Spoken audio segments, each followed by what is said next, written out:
అందరికీ నమస్కారం. మరి ఈరోజు నంద్యాల జిల్లాకు జగన్మోహన్ రెడ్డి గారు వచ్చారు. వచ్చి ఏమైనా మంచి మాట్లాడతారా అంటే ఇచ్చిన స్క్రిప్టే పదే పదే చదివారు.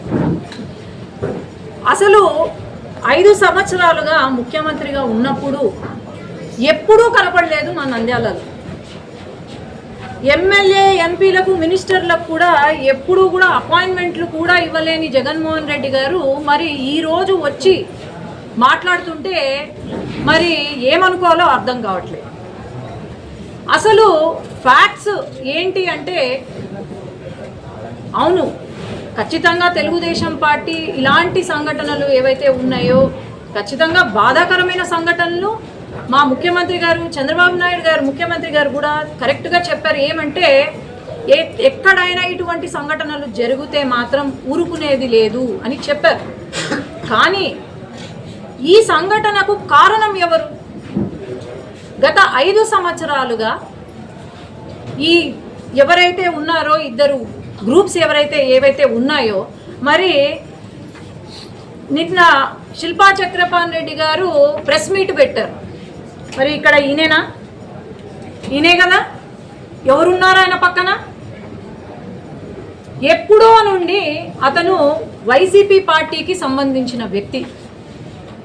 కేసులు పెట్టి హరాస్ చేసి 2 వర్గాల మధ్యలో ఒక ఎనిమిటీని ఇంక్రీజ్ చేసి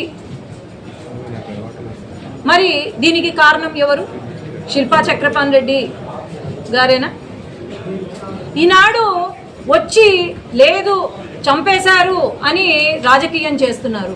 మరి ఆనాడు మన జిల్లాలో ఒక కానిస్టేబుల్ని ఎంటపడి చంపితే ఏం మాట్లాడలేదు. అబ్దుల్ సలాం కుటుంబం అందరూ 4 సూసైడ్ చేసుకుంటే ఏం మాట్లాడలేదు. మరి ఈరోజు కొత్తగా వచ్చారు. డ్యామ్ కూలిపోతే ఇప్పటికీ వాళ్లకు నష్టపరిహారం ఇవ్వలేదు. మరి ఆనాడు లేనిది ఈరోజు లా అండ్ ఆర్డర్ గురించి మాట్లాడుతున్నారంటే, సొంత చిన్నాన్నను చంపితే చెల్లెళ్ళు అన్నా న్యాయం చేయండి అని గత 5 సంవత్సరాల నుండి అడుగుతూ ఉంటే న్యాయం చేయలేని ఆనాటి ముఖ్యమంత్రి జగన్మోహన్ రెడ్డి గారు మరి ఈరోజు లా అండ్ ఆర్డర్ గురించి మాట్లాడుతుంటే మరి ఏమనుకోవాలా?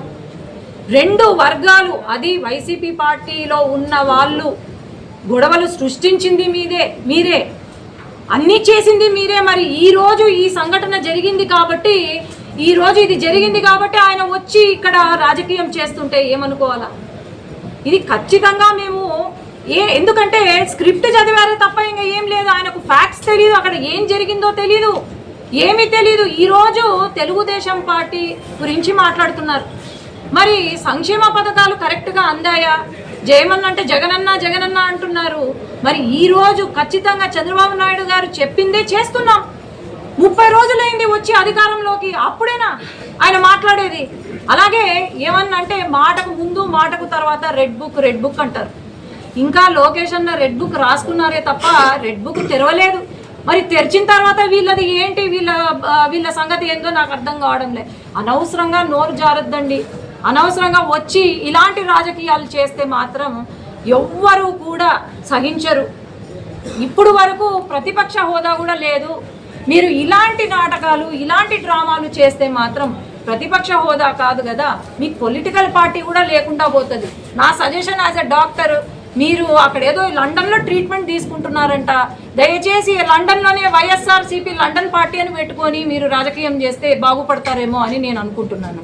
ధన్యవాదాలు.